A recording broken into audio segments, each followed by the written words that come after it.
5, 4, 3, 2, 1, 0. Ignition. Liftoff.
Her mother still loves her father and only hopes that he'll change.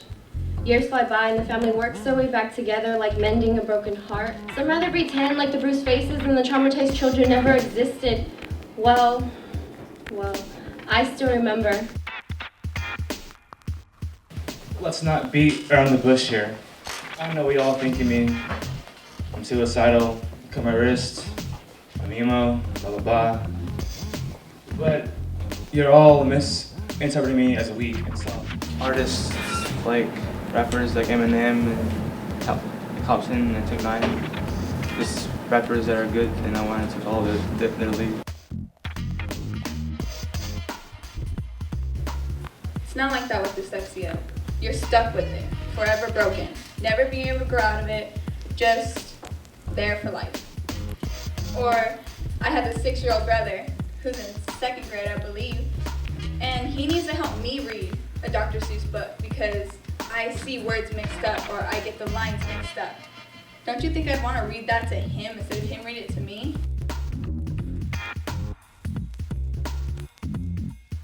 This is an issue not many want to get into. It's real, so I'll speak the truth to you. It's the issue called poverty. My poem is aimed towards people that know what it's like to be poor and go without, and people that don't know what it's like to go without. They don't know what they have that others don't. Which is what they didn't want me to see. That's when it finally hit me. I mean, there was one girl, she, I forgot her name. She wrote about not having a dad, which, I mean, I just like that. Clearer than a Saturday in July, yeah. To be honest, I don't really remember what I wrote, but I guess scrubbing my arms with a dirty rag because we can barely afford to go to the laundromat. Because I remember what it was like. I bet you didn't know that California has more rich people than the other states. Yet Fresno itself has the highest poverty rates. Crazy fact, right?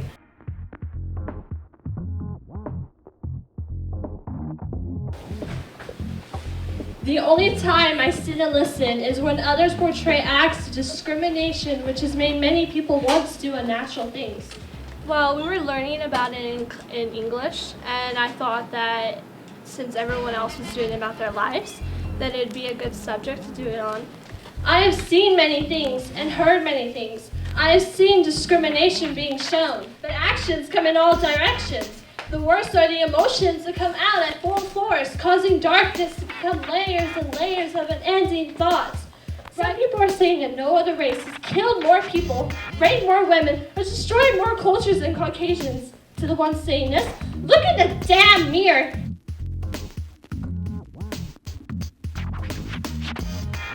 Did you ever wonder what it's like to choose money or your own children? Well, whether or not in general, if you come being rich or poor, you're gonna come across money, and depending on how you use it in life really defines your kind of character. What greed can do when it wraps its ugly arms around a mother who's forced to choose between her own offsprings? Not me personally, but I've seen it in movies and stories, and it has a great impact on loved ones and relatives. And an endless supply of millions of dollars in gems and shoes and gowns and dresses. It's an injustice that happens a lot here in the U.S. I mean, there's a whole bunch of embezzlement, there's fraud, and it's amazing how much value that money has to people, and yet how evil it can be. It can destroy people's lives too. Unfortunately, I ignored their cries and pale skin the day my fortune came into my ugly hands. No, it was just mainly in general. Being in a democratic country, U.S. citizens come across money being rich or poor, middle class. My visits with my children became fewer and fewer. They were waiting for the day that they could actually call me a mom instead of someone who just gave birth to them. It's towards the end where the mother, she says, no matter how much money I have, it'll never bring back the love and spiritual comfort that I once had with my children because I chose money over them. My other two have grown beautifully. They're living their dreams in the world, and yet they see me as a corpse, even though I have a pulse, because I'm dead to them.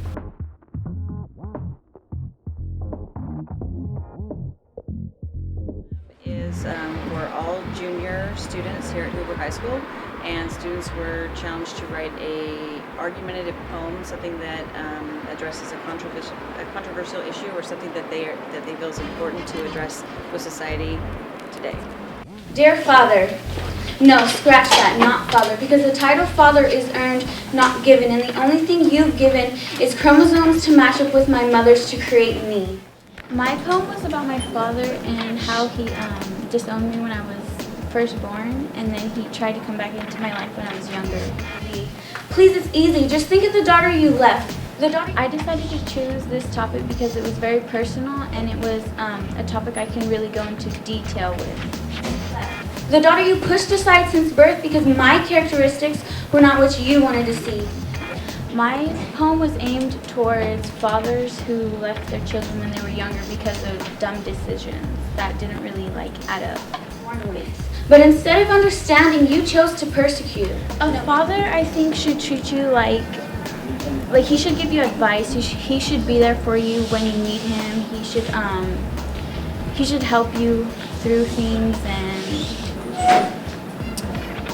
I don't know. A father should just be there for you and not just want to leave your life and not. Well, no, you chose to accuse my only mother of cheating. My favorite poem was the first poem that was presented in my class. It was basically slamming my teacher and about how we had to write a poem after so many years of not really writing about it, I guess, writing a poem. Hi, I'm ugly. What? Did you expect something else?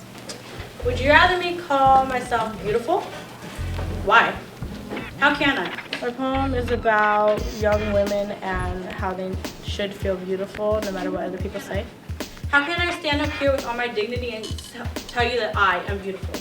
I decided to choose that topic because it's a huge injustice around the world where people make women feel like they're not beautiful or that they need someone to make them feel beautiful. That this 4-eyed, overweight, insecure girl is beautiful. When you as society, the one as women worship, whose opinions we cherish so much, has bestowed this name upon me. My poem was mainly towards society because that's kind of who it affects. Who has told me that my acne is blinding, that my caked up face will never be enough, that my bumpy curved figure has way too many flaws. It was you. Yeah, when I was in elementary school, I was bullied because I wasn't beautiful and I wore glasses and all that. So. You who has told me and every other woman who worships you until we die that we will never be beautiful. My favorite line from my poem was when I said that I need a man to feel beautiful. But why? For who? Myself? No. For society. Is it not your standard of beauty? Is it not what you, society, has bestowed upon us? Men smoke their cigarettes, look me up and down. They call me a beauty and whistle. I am 16 years old. At age 16, society has made me feel as if I need their attention, as if I need his attention. Beauty means more than the outside looks. It means you have a nice personality, you know. And it just means in general, money shouldn't define how beautiful you are. Neither should your looks or makeup or clothes that you wear, any of that. So it's just your personality on general.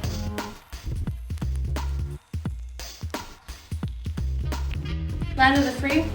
There are 196 countries in the world today, but first, let's talk about America. My poem's about how society is creating a new type of environment, how some things aren't really what they seem, and how we should try something new instead of keeping it still. Instead, people wear masks because society tells them they're not good enough to be in a world that we live in today. My most significant line was families and children screaming out, hoping someone from the surface will reach down and bring them back up with warmth and welcome. We paint our faces to make sure that we are told we are beautiful, who we are. People wear masks to hide. I don't know, to me a lot lately, everybody's been more on social media and, seeing kids react, nowadays middle schoolers are acting just like high schoolers or even more. So it's an important topic to talk about, especially with everybody. Land of the free? Is it too much to ask to go on Facebook just to see and contact family members when I can see girls twerking and showing off their bodies like there's some kind of toy to be flaunted about? If you ask me, I don't want my child asking me how to twerk. Land of the free. Playgrounds where we made our best friends or met our first crush are screaming to be played with. Instead, there is a new playground hidden behind a thin screen.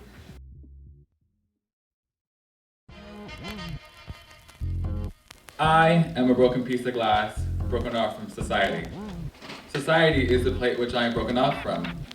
We live in a world where gender roles are opened up and used more than a book.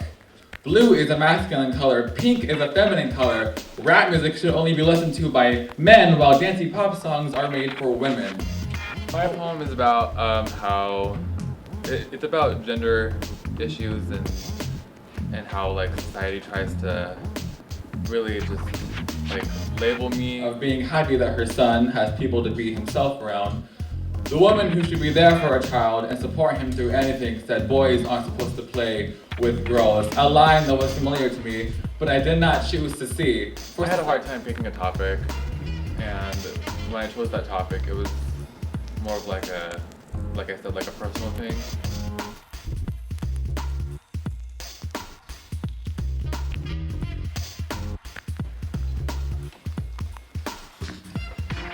A long time ago, when I was young, I had friends. I enjoyed life. It was wonderful, but I was clueless about things.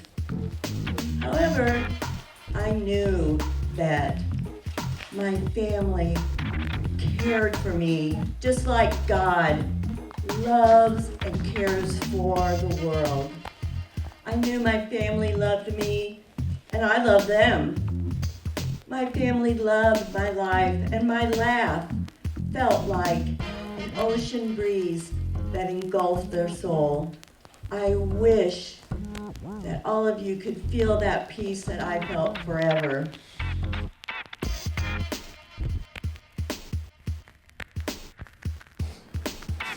My poem is about people who could hear ignoring those that are deaf.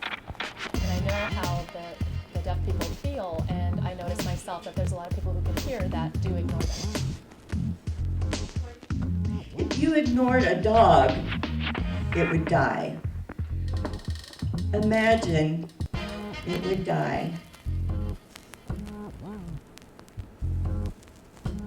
I picked that topic because I see how the deaf are being treated as a group and how they're being ignored and they're thought of as not important.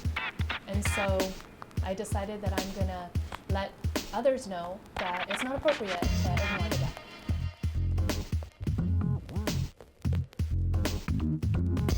First time I saw her, I didn't recognize she was the dangerous concealed part of my own self. If I would have known what I know now, it would all be so simple. How dare she drag me in the dirt? She was the only one that lifted me but turned on me and is now a curse.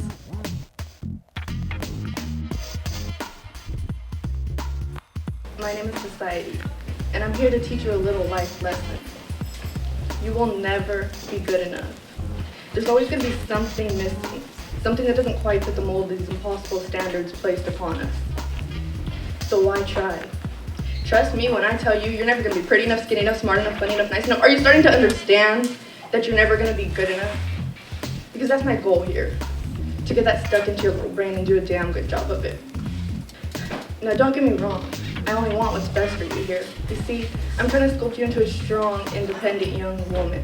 And with that, I have a few more tips for you. Don't ever accept a compliment. These are only lies told by people who see that you aren't beautiful. Don't ever cry. Shows that you're nothing but weak and seek attention. And most importantly, don't ever try to love yourself. Hi, my name is Savannah. And that was a bit overwhelming, but society's so convincing. Trust me, I know. I've been taking that advice my whole life. I still remember all the nights, my throat burning on fire from the tears that I'm holding back because I don't want to seem weak. But it's okay to cry. Like Maudsley once said, every flaw is really beauty owned by nobody else. It's time that we start looking at things. It's time that we start to love ourselves in the skin we were born in because this is who we are and this is who we're meant to be. It's time that we start looking at things in a different way. So maybe what society meant to say is that we're never going to be perfect, and that's okay.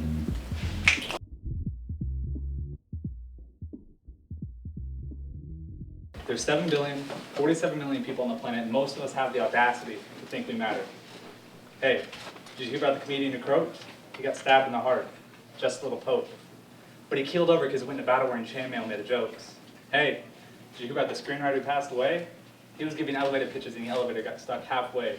He ended up eating smushed sandwiches they pushed through a crack in the door, repeating the same crappy screenplay about talking dogs till the last day. The reason there's smog in Los Angeles is because if we can see the stars, if we see the context of the universe in which we exist, if we see how small each one of us is against the vastness of what we don't know, then no one would ever audition for McDonald's commercial again. And then where would we be? No frozen dinners and no TV. Is that a world we want to text in? Either someone just microwave popcorn or I hear the sound of 1,000 people pulling the heads out of our rapid succession. Because my soul's a crowd of subway train and people keep deciding to get on the next one that rolls through town. I'm frowning and hunched over in Boston. I'm joining false movements in San Francisco. I'm smiling in Los Angeles like I got fish hooks in the corners of my mouth. But I'm celebrating on weekends. Because there's 47 million people on the planet, and I have the audacity to think I matter. I know it's a lie, but I prefer the alternative because I got a tourniquet tied to my elbow. I got a blunt wrap filled with compliments and I'm burning it. You say go to sleep, I've been bouncing off these bedroom walls since I was hecka small. Where every age of what's tucked inside of silver Russian nesting knows my mother is an 8-year-old girl. My grandson, he's a 74-year-old retiree whose kidney just failed. And that's the glue between me and you. That's the screws and nails. We live in a house with each other, and that sounds strange. That's because it is. Can someone please freeze time so I can run around and turn around his pockets inside out? And remember, you didn't steal.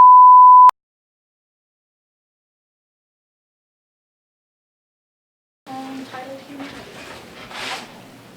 Puppets in a freak show that we call humanity. Everything we do is questioned, wondering if it's acceptable or good enough. We still laugh when we want to cry. We still pray for happiness behind closed doors when we have lost our faith. Every time I walk through these doors, I am told just how low I am. I don't care if my hair looks the best or if my makeup is on fleek. I don't care if my eyebrow is better than the other. I don't care if I don't look your standards of how I should look. I do my hair because I want to do my hair. I put on makeup because I want to put on makeup.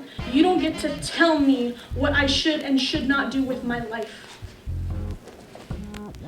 I didn't choose to be this way. I didn't grow up the only one. My mother told me, you have to grow up, you have to find a husband, you have to look your best for him. Because that's the way she grew up. She was told from day one that if she doesn't look her best every day, her husband will leave her.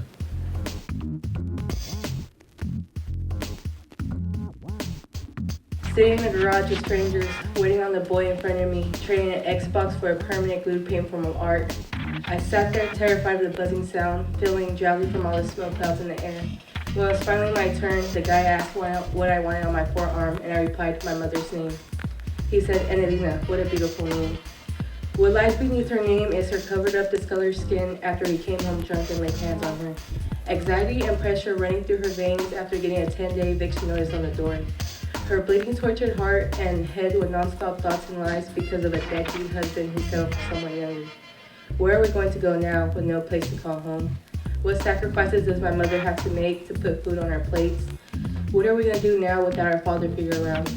All these thoughts running through my head about to drive me insane. It was time for me to open my eyes and realize things will never be the same. The separation was heavy upon me. I felt like an isolated baby bird who never learned how to fly, with a dedicated mother struggling trying to dive for some fish for us. I was living in a 2-bedroom apartment with 6 relatives. I spent long sleepless nights on a freezing unbearable couch. I didn't see why I should even try. Hanging out with the wrong crowd led to bad choices. Mary Jane was my best friend. She just knew how to take my pain away. You're never going to be anything in life. The endless fights with my sister began. The lectures that came in one year after the other.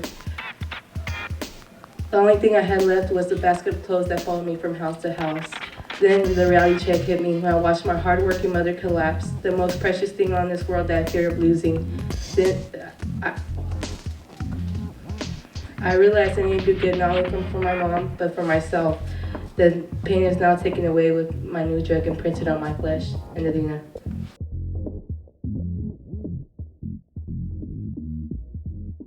Poetry should always be emotional. I mean, that's what it is. It's words that are intended to move your audience and to make people think about how the world works or how it doesn't work and try to fix things.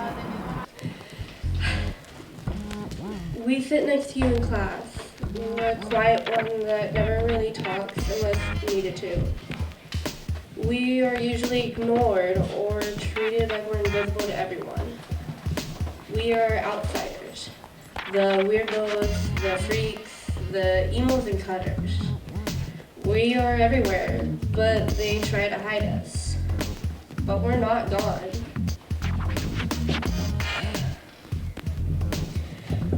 We want to be helped, but how do we know who to trust? Who will be with us and stand next to us? Or who will betray us, making our lives a living hell?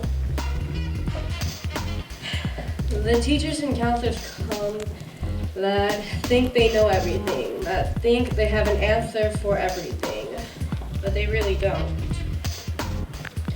They make us feel that what's happening to us, what's going on is all natural.